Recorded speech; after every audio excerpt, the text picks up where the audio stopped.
The corridor lights flickered red. Emergency protocol on Station Frost's edge meant something was testing the perimeter shields, but Dr. Elena Ruiz wasn't thinking about system failures. She was thinking about coffee. Real coffee. Not the synthesized sludge the station called morning fuel, but the genuine Colombian blend she'd smuggled aboard. Her fingers wrapped around the warm mug when she heard the sound. A low, rumbling hiss that made the walls vibrate. Then another, then a third, harmonizing into something that should have triggered every primal fear response evolution had wired into the human brain. Elena turned the corner into Junction 12. 3 Skarren adolescents blocked the passage. Their crystalline bodies refracted emergency lights through translucent carapaces like living stained glass. Spines extended along their backs, mandibles spread wide. "Oh, my stars," Elena whispered, "you precious little nightmares." This was the death bloom. Elena had read the xenological briefs, a Skarren coming-of-age ritual where adolescents established dominance through concentrated terror. 3 colonial governors had resigned after encountering these displays. 1 veteran soldier requested permanent desk duty. The largest cub's throat sac inflated, pulsing with bioluminescent plasma. The middle one rose on hind legs, maximizing its 7-foot frame. The smallest, carapace lighter, almost amber, tilted its head, mandibles clicking, what the translator decoded as escalating threat. Elena set down her coffee with careful precision. "Look at you trying so hard," she breathed, voice climbing into registers reserved for rescue animals. Behind her, Lieutenant Marcus Chen sprinted around the corner, sidearm drawn. "Dr. Ruiz, step back." "They're babies, Marcus." Elena approached the smallest cub, "and they're doing their very best." She reached out and picked him up. Zektor weighed perhaps 90 pounds, crystalline exoskeleton and confused indignation.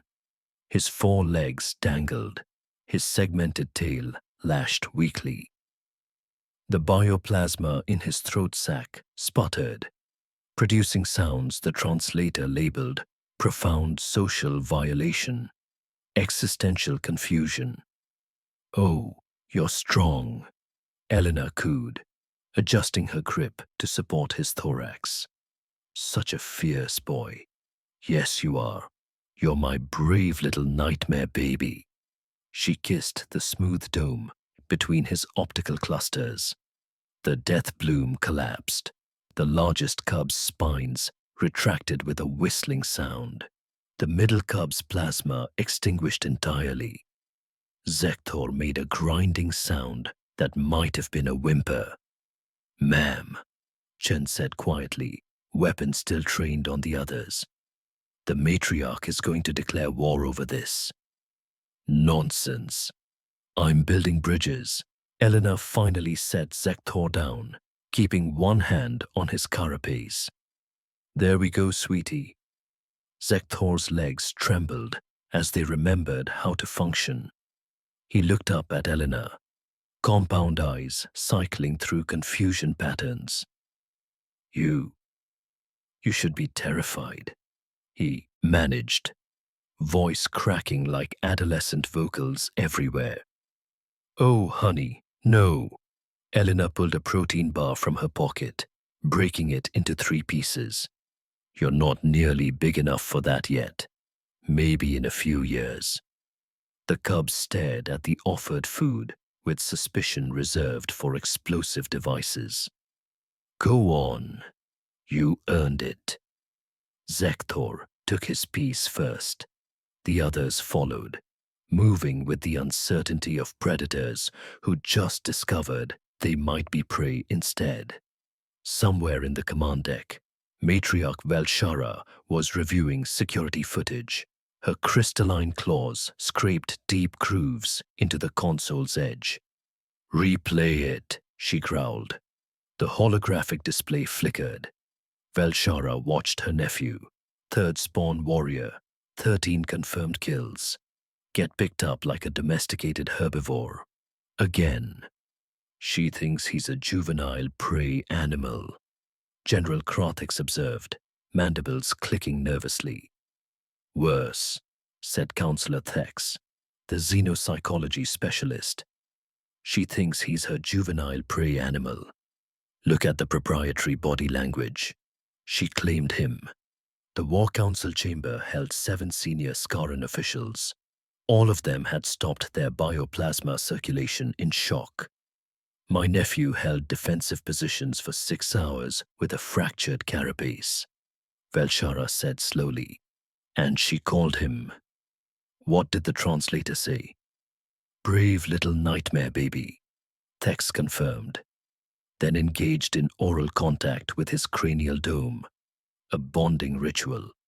Velshara's spines extended fully. Is this psychological warfare? Some human dominance tactic? Thex pulled up files. Apparently, this is standard human behavior. The first file showed a human security officer holding a Vexian spine shredder, a creature whose venom liquefied organs. The human was scratching under its chin. The creature purred. The second showed a human botanist befriending crystalline parasites that had killed 4 research teams. She'd named all 3,000 of them. "Turn it off," Krathix said, voice tight. "How does their species survive?" That's the disturbing part. Thex pulled up Earth's data. Their homeworld has the highest concentration of apex predators per landmass in the known galaxy. Humans responded by domesticating them. The screen displayed a small human child sleeping with a creature called a wolf. The wolf outweighed the child 3-1. They let offspring sleep with predators, Velshara breathed. "They call it cute," Thex said flatly. "Their language has 17 words for different categories of cute." Velshara turned from the displays, spines flattening in reluctant acceptance. "Recommendations. Classify humans as Class 7 cognitohazard," suggested a junior officer. "Restrict contact to emergency scenarios only. We have treaties, mineral rights. We can't pretend they don't exist." Velshara's claws flexed. "Then we adapt. Remove human contact from all warrior testing protocols." The chamber door hissed open. Zektor entered, his lighter, carapace, having lost its luster. Behind him, his 2 companions lurked like condemned prisoners. "Uncle," Zektor said quietly, "we need to file a formal report." "You need to meditate on your failure," Velshara said, though her tone lacked bite. "It wasn't failure." Zektor stepped forward. "We executed the death bloom perfectly. Full threat escalation. Maximum resonance. We did everything correctly. And yet she picked you up like a hatchling." Zektor's carapace flushed darker. "Her responses don't match any threat assessment framework." Thex leaned forward. "Describe her physical contact. Temperature, pressure, duration." Zektor's companions shifted uncomfortably. The middle cub, Vecnal, spoke up. "Warm, deliberate but gentle." She supported weight distribution without instruction. "And she made sounds," added the largest, Tormesh. "High-frequency vocalizations, repetitive phrases. The translator couldn't parse them because they contained no semantic content. Pure emotional signaling." "I think," Vecnal's voice dropped. She was trying to soothe him. Silence filled the chamber like vacuum. "Did it work?" Krathix asked quietly. The three cubs exchanged glances. None answered. Velshara's claws flexed. You're dismissed. Speak of this to no one. Zektor paused at the threshold. Uncle, she told me I was brave. You failed the trial. I know, but she still said it. He hesitated. And I think she meant it. 3 days later, Elena stood before the Interspecies Tribunal in Conference Hall Alpha. Representatives from 6 species watched her presentation with varying degrees of alarm. This, she said cheerfully, advancing her slide to show a cartoon human hugging a wolf, is the neoteny response cascade. Humans experience neurochemical rewards when encountering juvenile features. Large eyes, rounded faces, clumsy movements. Our brains literally pay us in dopamine for finding things adorable. Ambassador Velshara sat rigid in the Skarren section, spines locked at attention. The issue, Elena continued, pulling up a brain scan, is this response doesn't limit itself to human juveniles. We generalize aggressively. If something has big eyes and makes pathetic noises, our neural pathways treat it like a baby, even if that something has venom sacs and murder claws. Are you suggesting humans have a biological imperative to endanger themselves? Asked High Adjudicator Melkor, a crystalline quarry. Not endanger, bond. Elena pulled up another slide. A human swimming with a massive shark. We don't seek danger, we just don't recognize it when it's packaged in a sufficiently appealing form. Velshara's claws scraped her armrest. Your species cannot possibly survive with this defect. 73% of human households contain at least one domesticated predator, Elena countered. We've thrived for millennia by making everything around us into family. The tribunal erupted in multi-species chaos. Elena waited for silence, then smiled.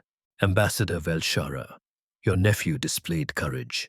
My response doesn't diminish that. It just means I'm neurologically incapable of perceiving him as a threat.